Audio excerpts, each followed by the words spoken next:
never slow up, no I don't take shit, I got no.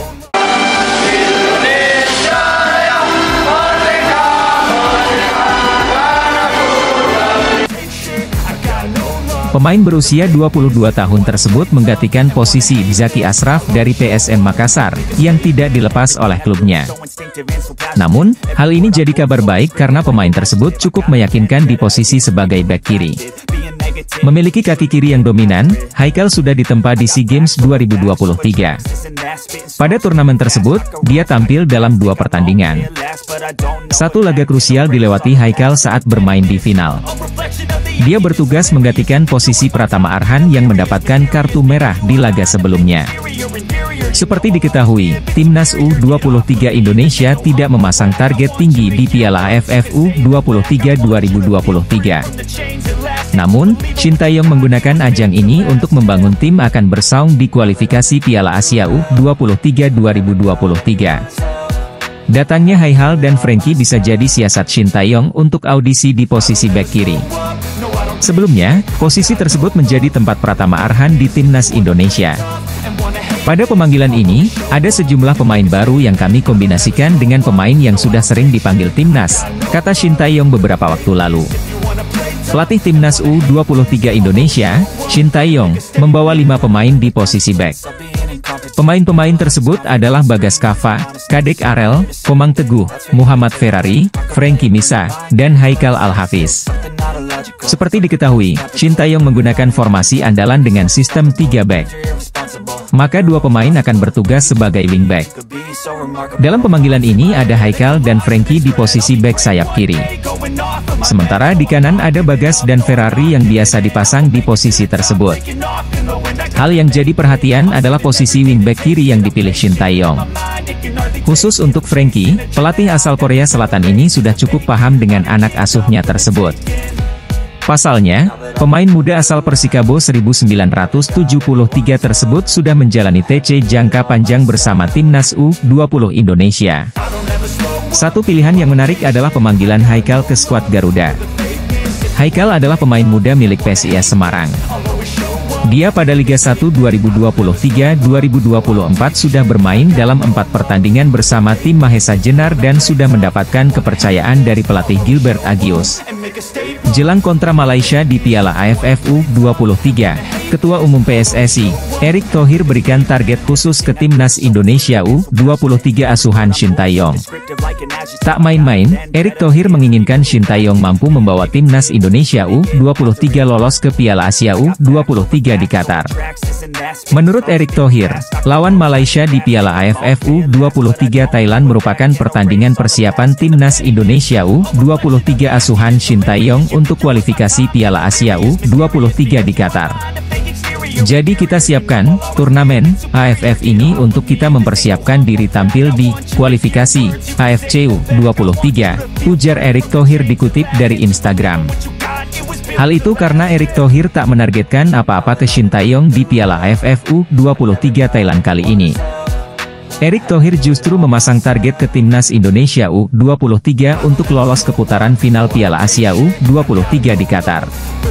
Namun, Timnas Indonesia U23 harus berjuang terlebih dahulu di babak kualifikasi menghadapi Cina Taipei dan Turkmenistan. Pertandingan babak kualifikasi Piala Asia U23 Qatar akan digelar pada bulan September mendatang. Kualifikasi AFC U23 itu September.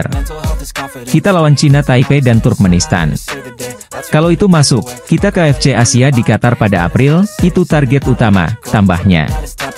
Pemain naturalisasi Timnas Indonesia, Shane Patinama, yang bermain di Eropa, berperan penting dalam kemenangan Viking FK di divisi tertinggi kompetisi Norwegia. Shane Patinama dipilih sebagai bagian dari starting line-up saat Viking FK mengalahkan Lillestrøm dengan skor akhir 3-1 di Arasen Stadion pada hari Minggu, 13 Agustus 2023. Dalam pertandingan tersebut, Shane Patinama bermain sepanjang pertandingan sebagai bek sayap kiri. Usai pertandingan, Shane Patinama memberikan tanggapannya. Hari tandang terasa seperti pertandingan kandang. Kemenangan besar dan dukungan besar lagi dari para penggemar, tulis Shane Patinama dalam unggahan Instagramnya. Dalam laga itu, 3 gol untuk Viking FK dicetak oleh Nick D'Agostino pada menit ke-51, Lars Jørgen Salvesen, dan Marcus Solbakken pada menit 33. Sementara 1 gol untuk Lillestrøm diciptakan oleh Thomas Lehne Olsen pada menit 91. Dengan hasil tersebut, Viking FK saat ini menempati posisi kedua dalam klasemen Eliteserien 2023 dengan total 41 poin. Jumlah poin yang berhasil dikumpulkan oleh Viking FK sama dengan tim pemuncak klasemen, Bodo Glimt. Kemenangan Viking FK atas Lillestrøm merupakan kemenangan ke-9 secara beruntun dan Shane Patinama turut berperan di 9 laga tersebut. Artinya, Shane Patinama telah berkontribusi selama 810 menit untuk membantu Viking FK mencatatkan rekor yang mengesankan tersebut. Hingga pekan ke-18 dalam kompetisi Eliteserien ini, Viking FK telah berhasil meraih 13 kemenangan, mengalami 3 kekalahan, dan 2 kali bermain imbang. Timnas Indonesia U23 sudah tiba di Thailand untuk mengikuti Piala AFF U23 2023. Skuad Garuda Muda bertolak ke negeri Gajah Putih pada hari ini, Senin, 14 Agustus 2023. Sebanyak 23 pemain diboyong pelatih Timnas Indonesia U23, Shin Tae-yong. 4 diantaranya yang berstatus pemain pengganti yaitu Nuri Agus Wibowo, Titan Agung Bagus Fawzi, Muhammad Kanu Helmiawan, dan Muhammad Haikal Al-Hafiz. Nuri Agus Wibowo memanggil Shin Tae-yong untuk menggantikan Muhammad Adi Satrio. Sementara Titan Agung Bagus Fawzi mengisi tempat Fajar Fatur Rahman. Lalu Muhammad Kanu Helmiawan menggantikan peran Rizky Ridho. Sedangkan Muhammad Haikal Al-Hafiz menjadi pengganti Zaki Ashraf.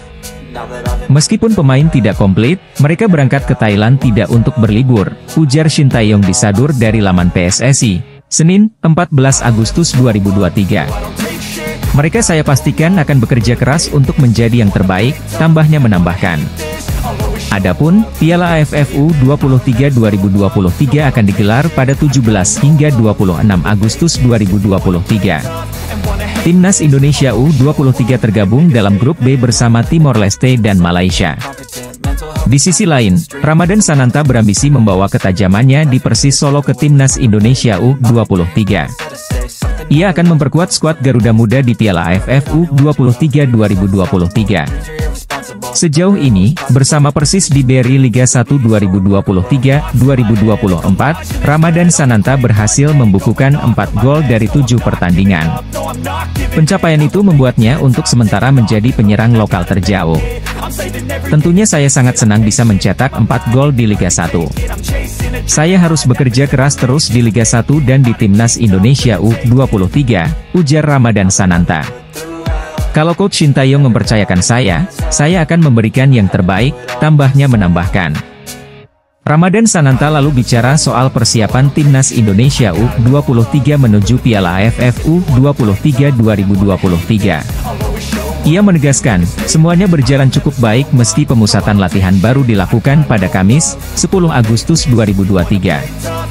Selangkah demi selangkah akan latihan terus, untuk menjalani kekompakan pemain, imbuh penyerang berusia 20 tahun ini. Piala AFF U23 2023 akan berlangsung di Thailand pada 17 hingga 26 Agustus 2023. Rombongan Timnas Indonesia U23 sudah bertolak ke negeri Gajah Putih pada hari ini, Senin, 14 Agustus 2023. Garuda Muda bakal memulai perjuangannya di Piala AFF U23 2023 dengan melawan Malaysia U23 di Rayong Praven Stadium, Rayong, pada 18 Agustus 2023. Hanya berselang 2 hari, Timnas Indonesia U23 sudah dihadapkan dengan Timor Leste U23 yang juga bermain di Rayong Praven Stadium.